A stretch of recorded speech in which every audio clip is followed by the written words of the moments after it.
mpulira nga olumba nnyo ow'ekitiibwa Mathias Mpuuga kiki kye yakola obigamba Isima mbigamba Isima tuli ku simu lwaki tomuvaako mwami oyo nga si mubi kuba nkolaganyeeko naye ne mugaye ekyokubiri njagala okikutegeeza Mathias Mpuuga nkolagana naye mu by'obufuzi tuli mu kibiina kimu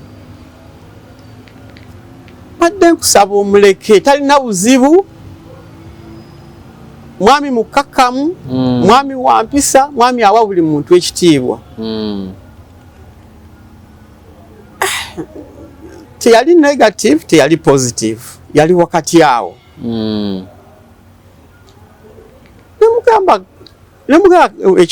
ekirungi nkumanya owagira mwami Kyagulanyi Ssentamu nemugamba si kikyamu okuwagira Kyagulanyi muwagire naye nga tovuma mwami Mathias Mpuuga si kirungi okwonoona erinnya ly'omuntu nakola ki kale tulisinkana ne tukyogera okay ekyasembayo nanga nti naye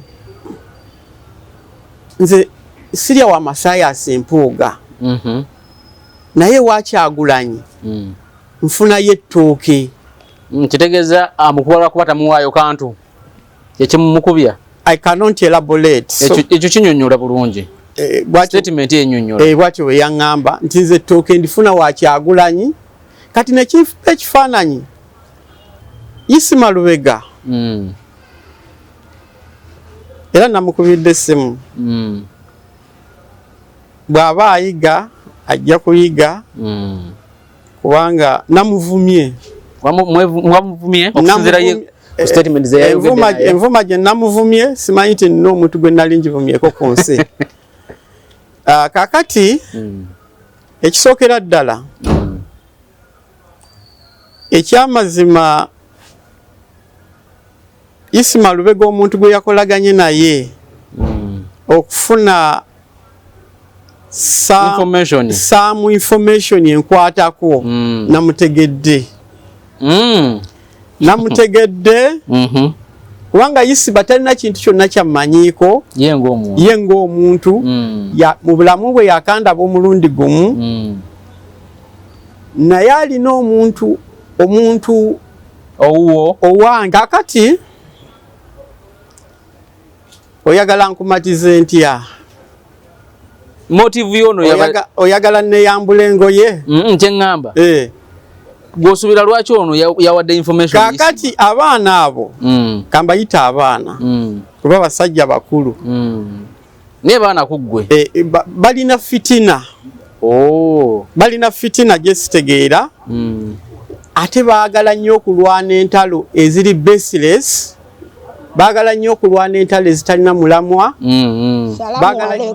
Agati Nakalembe omusomi w'edduwa bw'oba wenyiye embeera embi yankusomere ku dduwa abali ebweru mirimu gigaanye papula zeesibye kino kyekyoto kwensabira omukisa kobe ng'odiriddawa wali wenkusabira n'ofuna emikisa kyoba olabanga abirira ebinyonyi ebitalina kyakulya naawe atalina mulimu jangu kusomere ku dduwa ofuna omukisa eno ennyanja kwesula buli kimu ekisira ne kiba kikujjudde nekikasuka mu nnyanja nekikunta nekigenda nze Agati Nakalembe kambawo ennamba yange yeeno 075377529 temuddeeyo nemwebakira ebizibu mukobe ku nnamba yange eno. Kale wona osinzira okubeera ng'otulaba ku mukutu guno gwa MS Media nkubuuzaako nti osiibye otya nkwaniriza nnyo afunye okusomozebwa nkusaasidde nnyo fiido olwazza n'okusomozebwa okulala asootuka ku buwanguzi nkuyozaayoza. Olunaku olwaleero nyina amyuka ssaabawandiisi w'ekibiina ki DF Democratic Front omwami Muzaffaru Ssentongo agenda kubuuza tugenda kutandika okwogera ebigambo olunaku olwaleero specifically tugenda kubanga tulina ensonga ze tuttaanyaako nina akatambi ke nalabye ne katansanyusa nga waliwo ebimwogerwako ye ng'omuntu nga bigambo bingi nnyo agenda sooka kubuuzeeko ate oluvannyuma nkwanjulira programu eno so nkwaniriza nnyo kusaba buuze ku bannayuganda tutandike programu. Bannayuganda mbalamusiza nnyo abafunye ebirungi mbebaliza ku lwa Mukama abafunye ebizibu ne mbasaasira era nembagumya nti Mukama ali wamu nammwe essaawa yonna. Amanya nze Ssentongo Muzaffalu, Deputy Secretary General wa Democratic Front DF. Ekikulemberwa Oweekitiibwa Mathias Mpuuga Nsamba. Essebo.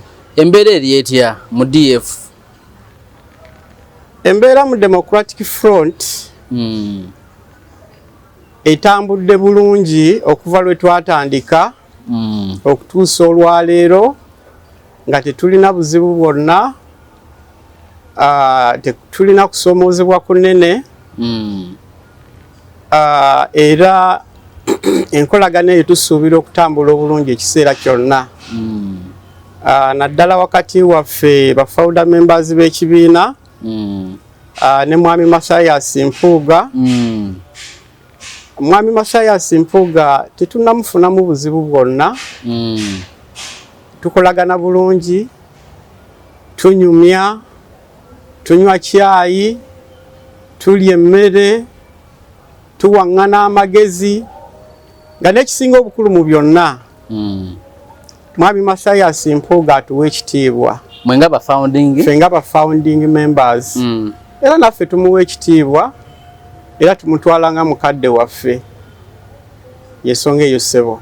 Nyina akatambi ke nalabyeko omusajja Isima Lubega, yeyita Isima Lubega ekibibi. Esooka ng'agamba nti Mwami Mpuuga yakusuubiza ssente ne banno okuwaayo ekibiina. Era no ekibiina n'okimuwa. But along the way ssente ne zibula. Oli mu mbeera mbi, ssente ze bakusuubiza tozifunye. Ekisooka akatambi ako ke njogerako ko wakalabyeko? Muganda wange akatambi nakalabye. Ne kankola bubi nnyo. Ne kandwaza.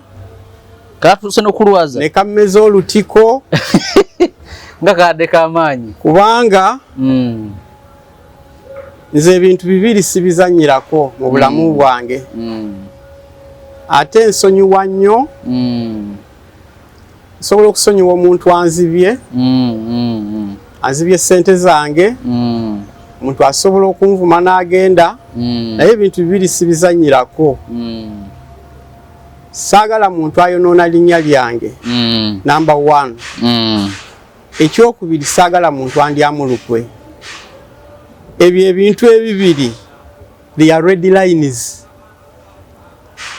Omuntu andyamu olukwe n'omuntu azannyira ayonoona erinnya lyange nwana okuuka ejjembe.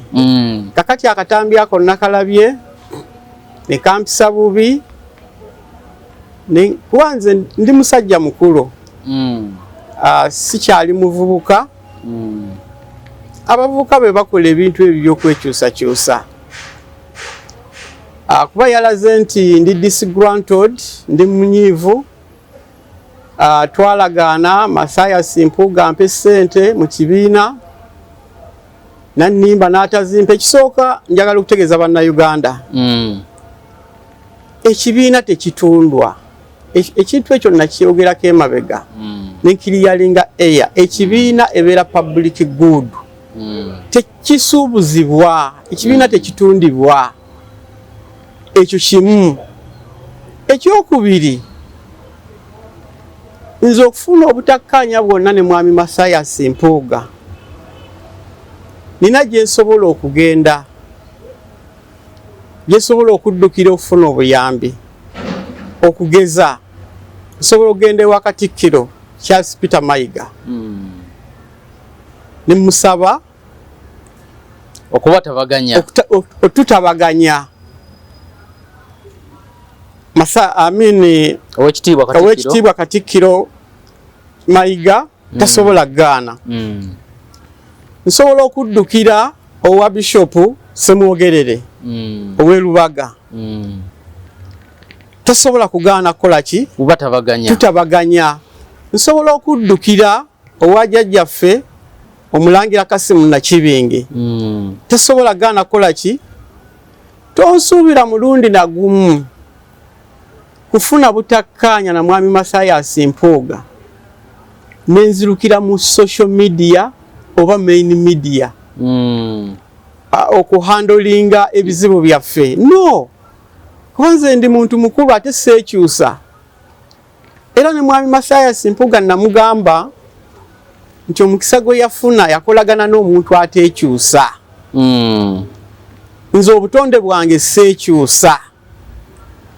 Bwe nkola ekintu n'omuntu, bwe nkola endagaano n'omuntu etuukirira. Siddawo along the way ate nenkola kiri, I shift goalposts and what have you. Therefore, akatambi ako kakoleddwa mu mutima mubi. Ekyamazima Isima, yengo omuntu omumanyi. Isima Lubega, mu bulamu bwange nakamusinkanako omulundi gumu. Tulina omukolo gwe twasinkanako omwaka guweze ogumu n'ekitundu. Bwe tusinkana najja n'anyumyamu nange n'enyumya naye. Nali muwulira ku ebyo ebyokuba amasimu ku radio. Nakola ki? Ne muwe ennamba yange naye nampeeyi.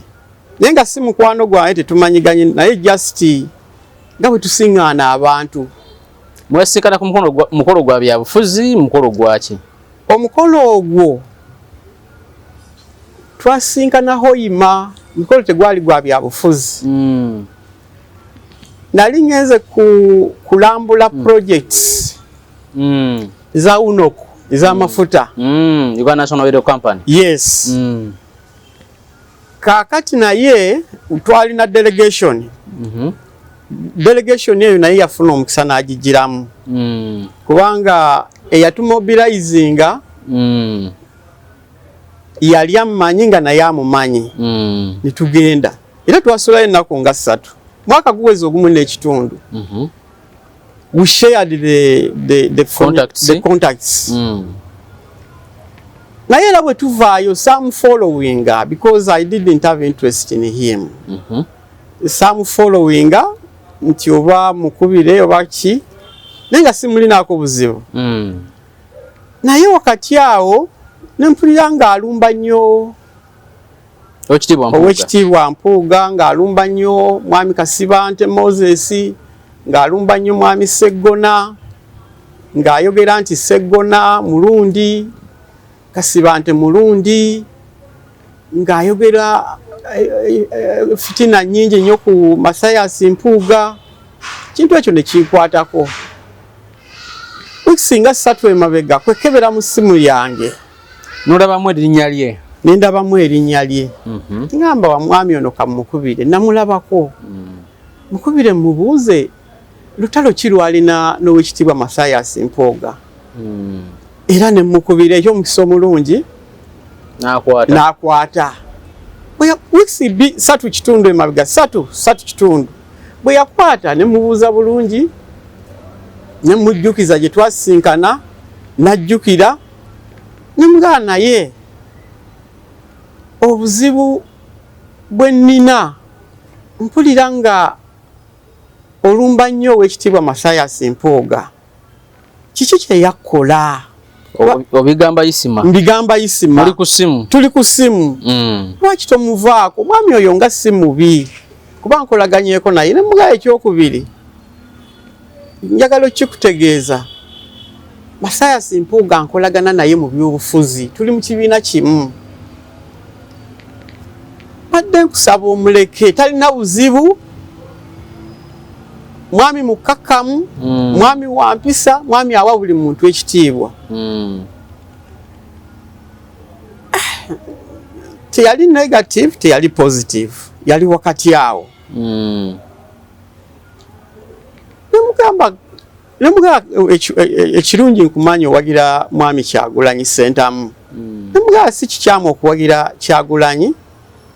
Muwagire naye nga tovumaani. Tovuma mwami Mathias Mpuuga. Si kirungi okwonoona erinnya ly'omuntu. Nakola ki? Kale tulisinkana ne tukyogera. Okay. Ekyasembayo nanga nti naye nze sirya wa Mathias Mpuuga. Naye wa Kyagulanyi. Nfuna ye ettooke. Kitegeeza amukuba kuba tamuwaayo kantu. Ekimumukubya. I cannot elaborate. Ekyo kinyonnyola bulungi. statement enyonyola bwatyo we yaŋŋamba nti nze ettooke ndifuna wa Kyagulanyi kati nekifuba ekifaananyi nti abantu b'e Magere bateeka ssente mu bantu abatalina byakukola ne babakozesa okwonoona amannya g'abantu. Kyekifaananyi kye nakola ki? Kye nafuna. Kakale ne mugamba naye Mwami Mpuuga muveeko, talina buzibu. Bukola mirimu gyo mu luupu ne Mpuuga muleke akole emirimu gye mu Democratic Front. Ne mugamba okugeza nze siwagira Kyagulanyi Ssentamu. Ne sobola muvuma, sobola mutyoboola. Kubanga mukulembeze eriyo abamuwagira, eriyo abamukkiririzaamu. Ate era sisobola kuteeka ssente muntu alumbe Kyagulanyi oba amuvume oba amutyoboole. So abantu ndowooza tulina okubeera machuwa nti bw'oba olina kyowagira kiwagire, ng'okiwagira mu buyonjo mu bulungi, so ate si kwonoona linnya lya muntu mulala. Tugaba ddagala Katonda yawonya. Sheikh Masunga ne Hajjati Jaliya abasangibwa e Kawanda nga bayita mu kitabo ekitukuvu Kur'ani mu bakuguka okusoma dduwa ezigoba ebisirani ebya buli kika, amajinni, amayembe, emirimu gyo gyafa, olina olutwe oba omukisa gwe gwabula, olina omuntu we yabula naye ng'oyagala akomewo, oba oyagala kugoba mizimu ne balabe bo nga teweddeko soole ng'onoonya omulimu, olina emisango mu kkooti egy'ettaka n'amayumba, olina omuntu walemedde kumwe ng'obasigala, omukyala oba omwami nga tolina kwagalwa, ezo zonna ensonga n'ebirala babikolako bulungi nnyo. Basangibwa Kawanda Bombo Road oba bakubireko ku 0769 ku email info@masungadoctors.com, ku website www.masungadoctors.com oba ku Facebook Masunga Doctors. Okuwulira nga baŋŋamba omwami oyo yafulumiza akatambi nga kalaga nti mwakola ddiiro ne mwami Mathias Mpuuga ya sente, bulindo bwa sente okumukwasa ekibiina akiddukanye n'atatuukiriza ndagaano.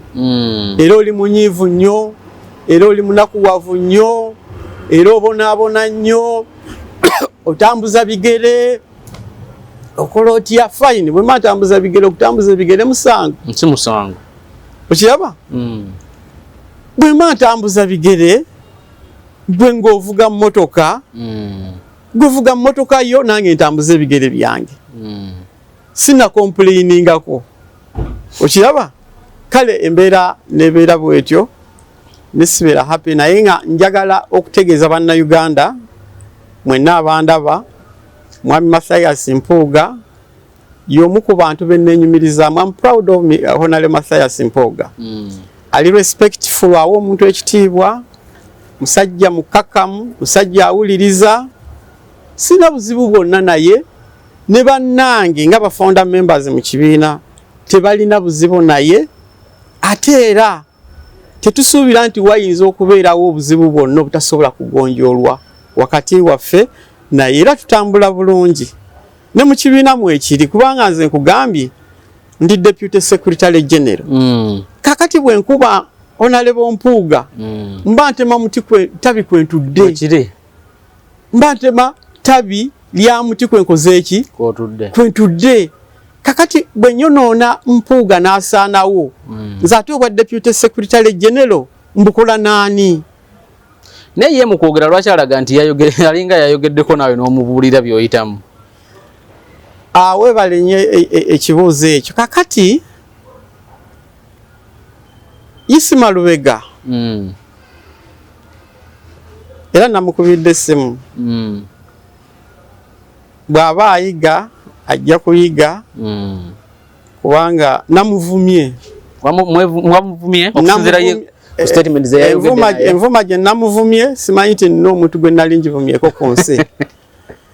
Kakati ekisookera ddala ekyamazima, Isima Lubega omuntu gwe yakolaganye naye okufuna some information enkwatako namutegedde. Namutegedde kubanga Isiba talina kintu kyonna kyammanyiiko ye ng'omuntu mu bulamu bwe yakandaba omulundi gumu naye alina omuntu owange owuwo mu famire oba owuwo nga we mukola emirimu owange tumanyiganye naye ng'ate wa mukwano nnyo naye era mu delegation ye yatutwala Hoima ye yagiriidinga ye yatumobilizinga yaleeta Isima yaleeta nze okiraba naye nga ba mukwano nnyo nani ne Isima kakati ye yamuwadde kuluzi zonna yamuwadde information yonna enkwatako kubanga amanyi nnyo yamuwadde buli kimu ekinkwatako n'ayogeranga bwe yakoze eki bwe yayogedde naye nga Isima kati ono yamuwadde information ye yavudde ku kimuwa information waliwo ekitatambula bulungi kyotayagala kwogera kati yamuwadde muki wakati w'endagaano yammwe ne DA wano mbakwasiza bano ekibiina waliwo kitatambula bulungi naye nga tonaba kwagala bwagazi kyogera lwaki ono yamuwadde information yeyo kakati oyagala nkumatize ntya motive yono oyagala neyambula engoye kyeŋŋamba gw'osuubira lwaki ono yawadde information kakati abaana abo kambayita abaana kuba basajja bakulu naye baana ku ggwe balina fitina balina fitina gyesitegeera ate baagala nnyo okulwana entalo eziri baseless baagala nnyo okulwana entalo ezitalina mulamwa baagala nnyo okulwana entalo ezitazimba baagala nnyo okusiikuula fitina n'okwonoona amannya g'abantu abalala omwami oyo eyamuwadde information sijja mwogera naye nga yankoze bubi nnyo era enkolagana yange naye okuddamu alina okuneetondera ennyo oba teyali musanyufu gwe okuwaayo ekibiina eri Mpuuga omwami oyo ne Isima bawagira Kyagulanyi bavudde emabega nga bawagira Kyagulanyi wampulira ekibiina kino kye mwawa Mpuuga Kyagulanyi kye yasooka okwagala luli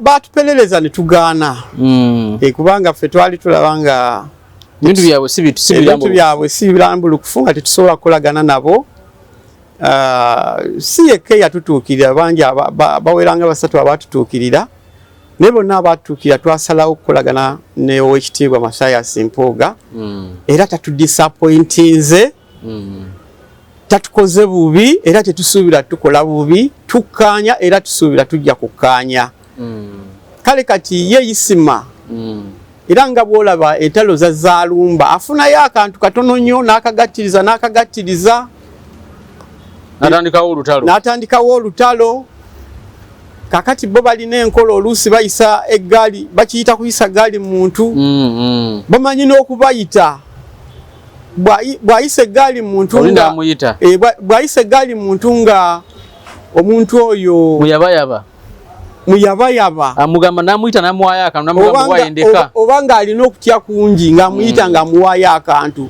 basavayibinga bwe batyo y'engeri gye babeerawo mu bulamu bwabwe okufuna ekyokulya bwe batyo kati ono yawadde oli information okuva wemukwata ekibiina ne mukikwasa Mpuuga enkolagana yo naawe ebadde ki ebadde ekyalinga mukwano gw'oluya yasooka oba ebadde yeesalamu akati oyo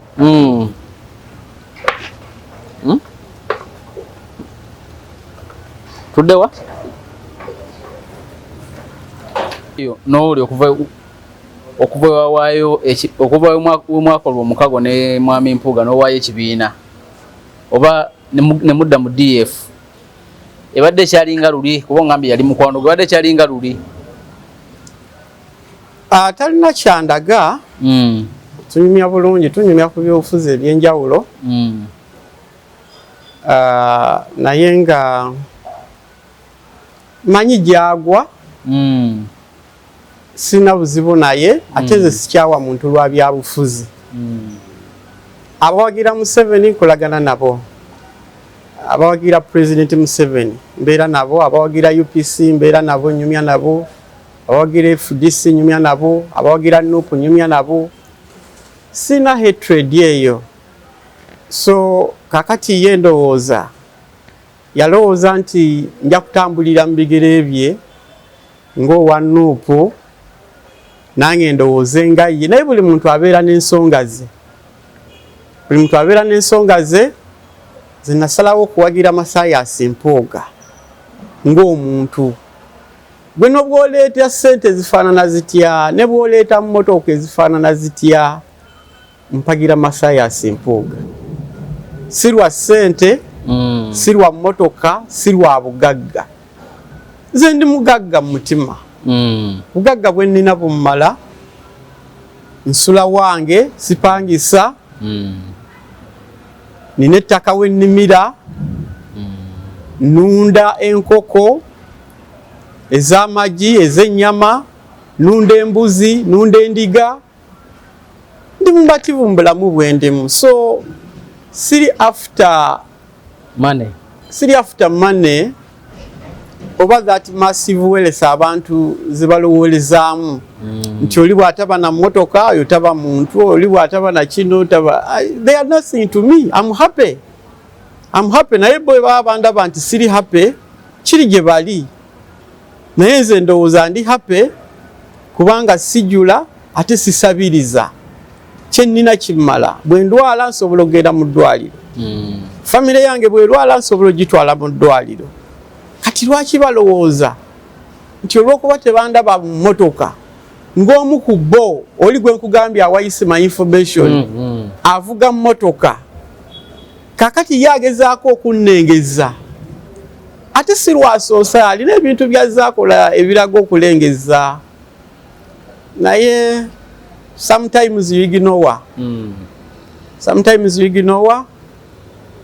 Ate nalowooza nti ajja kutegeera attitude yange towards him. Naye ndowooza alwawo okupiikinga. Naye I categorically put it nti ze sirowooleza mu bugagga. Ekyokubiri, sirina ddiiru yonna gye nakola ne Honorable Mathias Mpuuga nga ya ssente. Teriiyo ate teribeerayo, tuzanya bya bufuzi. Mukama bw'atuteekako omukono gwe ne tuwangula share positions. Tewatunda kibiina nga buje bwayogera. Saatunda kibiina nga bwakyogera. N'abalala era bakola such stupid allegations. Tinatunda ekibiina. But I didn't. You cannot sell a political party. Political party is like a parrot. Osobola okugula omuzadde? Tosobola kugula muzadde. N'ekibiina tosobola kukigula mu mateeka ga Uganda. Era transaction eyo bw'ebeerawo ebeera illegal, ebeera emenya mateeka. Situndaga kibiina eri Mathias Mpuuga, sina kye manja Mathias Mpuuga, kujjako nyiza wenyiza okufuna obuzibu wokka nga kibaddewo kwe kubeera nti tukolagana bulungi, tetuwuliziganya, bwe mukubira essimu takwata, bwankubira essimu sikwata. That can be the center of concern yokka. Ne kati empuliziganya yammwe ekyali kiriya. Empuliziganya eri very clear. Ku simu ne ku office. Ozi wali bakutala office yo? Ninawo office. Naye olw'okuba nti ow'ekitiibwa oluusi abeera busy ng'ali ku mirimu emirala egya paalamenti, ne bw'aba taliiwo bwe mukubira essimu agikwata. Bw'aba tagikutte ng'ali busy anzirira n'ankubira. Kakati awo obutakkaanya Isima Lubega bwayogerako, Isima Lubega ow'ekibibi. Ate Isima yegendereze kubanja musiba. Isima watanegendereze avumya abantu bangi abanene. Nze ndi mutono naye ajja kwewunya ng'omutono yamusibye. gisima wokolera bambuliddewo olina toilets zokoleramu mu kibuga ku paaka empya ekirungi nategedde wokolera okola mu ttooyi nja kulumba mu ttooyi nkusavinge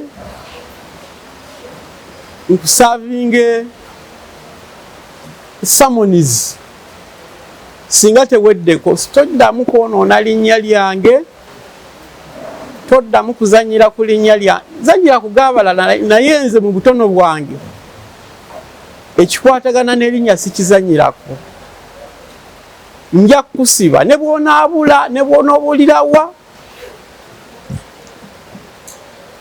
ng'ozzeemu okunkolako effujjo nja kusiba ekyo nkikulaalise Koza ngambe wamukubide se mwavumye muvume temwayogeddemu ng'abantu avumye muvume ye yazzeemu teyazzeemu nasose mubuuza bulungi alowooza nti bya mukwano ne muvuma era naye isima balina ettaka ewaabwe yaŋŋamba nti balina ettaka lwaki tagenda n'alima isima lwaki togenda ewammwe n'olima obulimi bulimu ssente n'obulunzi bulimu ssente okiraba naye gwe olowooza okugenda emagere bakuwa $3 ojja oyonoona erinnya ly'omuntu eritagulwa buwumbi kuba n'obuwumbi tebugula linnya lya muntu naye $3 n'ogenda emagere ne bakuwa nojja n'ogula akawunga n'olowooza nti nojja kuzanyira ku mannya g'abantu nze neesonyiwa weesonyiwa ow'ekitiibwa Mathias Mpuuga kubanga ye nkimanyi tagenda kuddamu era tasobola talina budde bwo ate tagenda kuyita nze mmanyi misioni gy'oliko kuyitibwa akuwe $3 akuwe $10 tagenda kuyita ne bw'onoomuvuma otya ne bw'onookola otya ate ssente gye ziva tumanyiyo era wakiŋŋamba nti gwe ekyokulya okijja kavule ekyo wakiŋŋamba tosobola kyewakana kakati eyo gye bakuwa $3 nojja n'oyonoona amannya g'abantu ab'ekitiibwa nga Honorable Mathias Mpuuga nandikuwadde amagezi obulamu bwe buba bukulemeredde mu kibuga genda mu kyalo olime kubanga naffe nange kennyini ayogera naawe ndi mu kyalo nnima ate nnunda era nenyimirirawo bulungi naawe nkuwa amagezi odde mu kyalo olime odde mu kyalo olunde weesonyiwa amannya g'abantu abantu bajja kukola ekintu ekikyamu ozannya n'abantu naye abantu bajja kukola ekintu wejjuse tozanyira ku mannya g'abantu bavudde wala nga bazimba amannya ago bavudde wala bataddemu a lot they have sacrificed a lot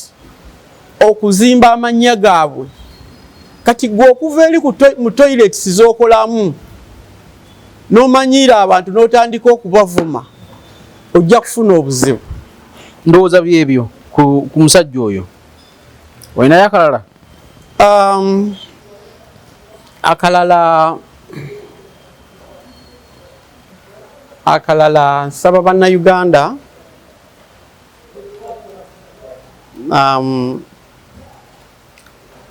batuwagire nga Democratic Front tugenda kuleeta ababaka abawerako mu ggwanga tugenda kuleeta bakansalas abesimbyewo feti ya Honorable Mathias Mpuuga tennasalibwawo ogenda kuba president SEC oba Central Executive Committee oba National Executive Committee yerina okutuula n'esalawo obajja oba tajja naye nga tusaba mutuwagire gye tugenze tutambula tugenze tubabuulira ku ideologies zaffe ate tujagenda mu maaso n'okujja gye muli kutuwagire Mwami Mathias Mpuuga mukulembeze, si musajja wa ntalo, musajja wa mirembe, ate ng'ensi eno gye mulaba yeetaaga abantu ab'emirembe, kubanga gwe bwoga nti ojja kukozesa kifuba amaanyi oluusi tegalya. Olwaleero abagezezzaako okukozesa ebifuba n'amaanyi baendinzaapu nga batabani bammwe abavubuka bavundira Luzira, Makomera, bavundira Kigo, abalala bafiiriddeyo, bangi bafiiriddeyo lwa kulaga nti bo tebalowooza kugonjoola nsonga mu ngeri ya kisajja kikulu, mu ngeri ya kuteesa, mu ngeri ya kukkaanya, ne balowooza nti bajja kukozesa eryanyi. Ate ng'eryanyi terisoboka. Ate ng'eryanyi terisoboka. Kubanga waliwo abalina monopole y'eryanyi. Bajja kubetenta, they will crush you. So Mwami Mathias Mpuuga ye muntu akkiriza mu kuteesa, ye muntu awa omuntu wa bulijjo ekitiibwa, ye muntu ateegulumiza, ye muntu ayagala buli muntu, ye muntu muzaŋŋanda. So Mathias Mpuuga alimu obukulembeze obulungi, era n'abantu abamuli emabega abagenda okwesimbawo emabega w'ekibiina kye abanakyalinze okubeera nti si bantu babaamuusi bakkakkamu, ate nga bwe bukulembeze eggwanga lino lye bwetaaga. Toyanza nnyo, ndowooza obutayongerayo nnyo eri ensonga tugireke. Esebo tujja kukola ku nsonga endala. Wona bado sinzira okubeera nga otulaba olwaleero ne Mwami Muzaffaru Ssentongo amyuka Ssaabawandiisi wa DF. Tukome wano, tujja kutandikira awo akuume atakuumira mpeera wangale nnyo Ssaabasajja Kabaka.